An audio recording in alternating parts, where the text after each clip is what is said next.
La photographie a ce pouvoir incroyable d'immortaliser l'intensité d'un moment. Plus particulièrement dans le sport, ces moments s'écrivent au travers d'expressions et d'émotions que les clichés nous dévoilent. Jean-Denis Walter consacre une exposition à Gary Cranham, photographe de sport.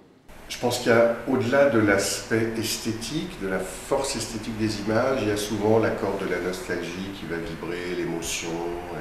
Et je choisis vraiment des images un peu hors du commun qui transportent autre chose qu'une simple action. On est vraiment dans la profondeur, dans le propos qui est porté et aussi dans la force esthétique. Et tout ça fait qu'à mon sens, il y a un vrai truc. Gary Cranham, né en 1930 en Angleterre, est un des pionniers de la photographie de sport anglaise et internationale. L'exposition met en avant des clichés de boxe, de F1 ou encore de football. Tout son travail, c'est sur les années 60, 70, 80. Et c'est vrai que j'ai une tendresse particulière pour cette photo, parce qu'à la fois, on sent la connexion totale du public. Ça, on pourrait même en sortir un jeu, dans genre Où est Charlie? Et surtout, c'est l'insouciance qu'elle dégage. 30 000 personnes, pas de barrière, un seul flic, les mains dans les poches, tourné vers le match. Il ne surveille rien, tout se passe bien, c'est cool.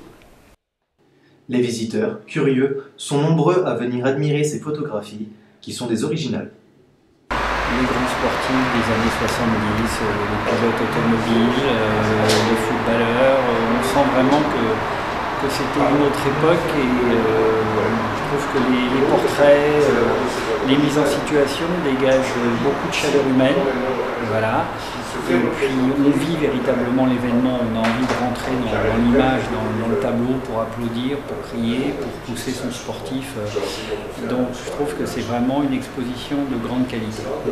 Une exposition exceptionnelle qui nous replonge dans l'histoire du sport, des images qui en disent plus long que de simples mots, comme si Mohamed Ali nous invitait à boire le thé.